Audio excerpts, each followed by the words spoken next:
Selections from the complete works of Swami Vivekananda. Part 25. The Work Before Us. Delivered at the Triplicane Literary Society, Madras. The problem of life is becoming deeper and broader every day as the world moves on. The watchword and the essence have been preached in the days of yore when the Vedantic truth was first discovered. The solidarity of all life. One atom in this universe cannot move without dragging the whole world along with it. There cannot be any progress without the whole world following in the wake, and it is becoming every day clearer that the solution of any problem can never be attained on racial or national or narrow grounds. Every idea has to become broad till it covers the whole of this world. Every aspiration must go on increasing till it has engulfed the whole of humanity, nay, the whole of life within its scope. This will explain why our country for the last few centuries has not been what she was in the past. We find that one of the causes which led to this degeneration was the narrowing of our view, narrowing the scope of our actions. Two curious nations there have been sprung of the same race but placed in different circumstances and environments, working out the problems of life each in its own particular way. I mean the ancient Hindu and the ancient Greek. The Indian Aryan bounded on the north by the snow caps of the Himalayas with freshwater rivers like rolling oceans surrounding him in the plains, with eternal forest which to him seemed to be the end of the world, turned his vision inward and given the natural instinct, the superfine brain of the Aryan with his sublime scenery surrounding him, the natural result was that he became introspective. The analysis of his own mind was a great theme of the Indo-Aryan. With the Greek, on the other hand, who arrived at a part of the earth which was more beautiful than sublime, the beautiful islands of the Grecian archipelago, nature all around him, generous yet simple, his mind naturally went outside. It wanted to analyze the external world, and as a result, we find that from India have sprung all the analytical sciences, and from Greece all the sciences of generalization. The Hindu mind went on its own direction and produced the most marvelous results. Even at the present day, the logical capacity of the Hindus and the tremendous power which the Indian brain still possesses is beyond compare. We all know that our boys pitched against the boys of any other country triumph always. At the same time, when the national vigor went perhaps 1 or 2 centuries before the Mohammedan conquest of India, this national faculty became so much exaggerated that it degraded itself, and we find some of this degradation in everything in India, in art, in music, in sciences, in everything. In art, no more was there a broad conception, no more the symmetry of form and sublimity of conception, but the tremendous attempt at the ornate and florid style had risen. The originality of the race seemed to have been lost. In music, no more were there the soul-stirring ideas of the ancient Sanskrit music. No more did each note stand as it were on its own feet and produce a marvelous harmony, but each note had lost its individuality. The whole of modern music is a jumble of notes, a confused mass of curves. That is a sign of degradation in music. So, if you analyze your idealistic conceptions, you will find the same attempt at ornate figures and loss of originality. And even in religion, your special field, there came the most horrible degradations. What can you expect of a race which for hundreds of years has been busy in discussing such momentous problems as whether we should drink a glass of water with the right hand or the left? What more degradation can there be than that the greatest minds of a country have been discussing about the kitchen for several hundreds of years, discussing whether I may touch you or you touch me, and what is the penance for this touching? The themes of the Vedanta, the sublimest and the most glorious conceptions of God and soul ever preached on earth, were half lost, buried in the forest, preserved by a few sannyasins, while the rest of the nation discussed the momentous questions of touching each other and dress and food. The Mohammedan conquest gave us many good things, no doubt. Even the lowest man in the world can teach something to the highest. At the same time, it could not bring vigor into the race. Then, for good or evil, the English conquest of India took place. Of course, every conquest is bad, for conquest is an evil, foreign government is an evil, no doubt. But even through evil comes good sometimes, and the great good of the English conquest is this: England, nay, the whole of Europe, has to thank Greece for its civilization. It is Greece that speaks through everything in Europe. Every building, every piece of furniture has the impress of Greece upon it. European science and art are nothing but Grecian.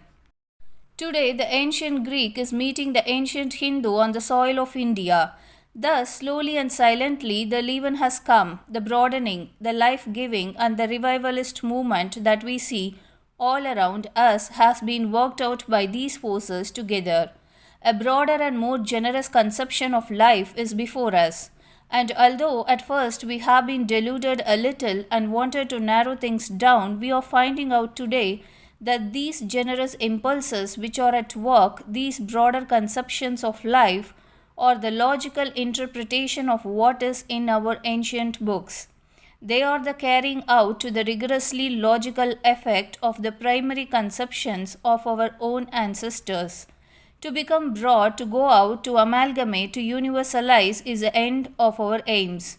And all the time we have been making ourselves smaller and smaller, and disassociating ourselves contrary to the plans laid down in our scriptures. Several dangers are in the way, and one is that of the extreme conception that we are the people in the world. With all my love for India and with all my patriotism and veneration for the ancients, I cannot but think that we have to learn many things from other nations. We must be always ready to sit at the feet of all, for mark you, everyone can teach us great lessons. Says our great lawgiver Manu, receive some good knowledge even from the lowborn, and even from the man of lowest birth learn by service the road to heaven. We, therefore, as true children of Manu, must obey his commands and be ready to learn the lessons of this life or the life hereafter from anyone who can teach us. At the same time, we must not forget that we have also to teach a great lesson to the world. We cannot do without the world outside India. It was our foolishness that we thought we could, and we have paid the penalty by about 1,000 years of slavery. That we did not go out to compare things with other nations, did not mark the workings that have been all around us, has been the one great cause of this degradation of the Indian mind. We have paid the penalty. Let us do it no more. All such foolish ideas that Indians must not go out of India are childish. They must be knocked on the head. The more you go out and travel among the nations of the world, the better for you and for your country. If you had done that for hundreds of years past, you would not be here today at the feet of every nation that wants to rule India. The first manifest effect of life is expansion. You must expand if you want to live. The moment you have ceased to expand, death is upon you. Danger is ahead. I went to America and Europe, to which you so kindly allude. I have to, because that is the first sign of the revival of national life, expansion. This reviving national life, expanding inside, threw me off, and thousands will be thrown off in that way. Mark my words, it has got to come if this nation lives at all. This question, therefore, is the greatest of the signs of the revival of national life, and through this expansion, our quota of offering to the general mass of human knowledge, our contribution to the general upheaval of the world, is going out to the external world. Again, this is not a new thing. Those of you who think that the Hindus have been always confined within the four walls of their country through all ages are entirely mistaken. You have not studied the old books. You have not studied the history of the race. Aright, if you think so. Each nation must give in order to live. When you give life, you will have life. When you receive, you must pay for it by giving to all others. And that we have been living for so many thousands of years is a fact that stares us in the face, and the solution that remains is that we have been always giving to the outside world, whatever the ignorant may think. But the gift of India is the gift of religion and philosophy and wisdom and spirituality. And religion does not want cohorts to march before its path and clear its way. Wisdom and philosophy do not want to be carried on floods of blood. Wisdom and philosophy do not march upon bleeding human bodies, do not march with violence, but come on the wings of peace and love. And that has always been so. Therefore, we had to give. I was asked by a young lady in London, "What have you Hindus done? You have never even conquered a single nation." That is true from the point of view of the Englishman, the brave, the heroic, the Kshatriya. Conquest is the greatest glory that one man can have over another. That is true from his point of view, but from ours it is quite the opposite. If I ask myself what has been the cause of India's greatness, I answer, because we have never conquered. That is our glory. You are hearing every day, and sometimes, I am sorry to say, from men who ought to know better, denunciations of our religion because it is not at all a conquering religion. To my mind, that is the argument why our religion is truer than any other religion. Because it never conquered, because it never shed blood, because its mouth always shed on all words of blessing, of peace, words of love and sympathy. It is here and here alone that the ideals of toleration were first preached, and it is here and here alone that toleration and sympathy have become practical. It is theoretical in every other country. It is here and here alone that the Hindu builds mosques for Mohammedans and churches for the Christians. So you see, our message has gone out to the world many a time, but slowly, silently, unperceived. It is on a par with everything in India. The one characteristic of Indian thought is its silence, its calmness. At the same time, the tremendous power that is behind it is never expressed by violence. It is always the silent mesmerism of Indian thought. If a foreigner takes up our literature to study, at first it is disgusting to him. There is not the same stir, perhaps the same amount of go that rouses him instantly. Compare the tragedies of Europe with our tragedies. The one is full of action that rouses you for the moment. But when it is over, there comes the reaction and everything is gone, washed off as it were from your brains. Indian tragedies are like the mesmerist power, quiet, silent, but as you go on studying them, they fascinate you. You cannot move, you are bound, and whoever has dared to touch our literature has felt the bondage and is there bound forever.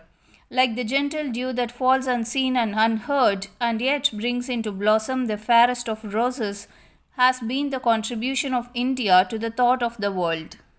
Silent, unperceived, yet omnipotent in its effect, it has revolutionized the thought of the world. Yet nobody knows when it did so. It was once remarked to me how difficult it is to ascertain the name of any writer in India. To which I replied, that is the Indian idea.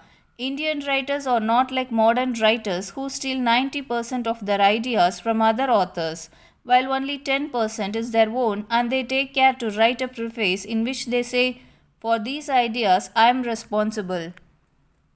Those great masterminds producing momentous results in the hearts of mankind were content to write their books without even putting their names, and to die quietly, leaving the books to posterity. Who knows the writers of our philosophy? Who knows the writers of our Puranas? They all pass under the generic name of Vyasa and Kapila and so on. They have been true children of Sri Krishna. They have been true followers of the Gita. They practically carried out the great mandate, "To walk you have the right, but not to the fruits thereof." Thus, India is working upon the world, but one condition is necessary. Thoughts like merchandise can only run through channels made by somebody.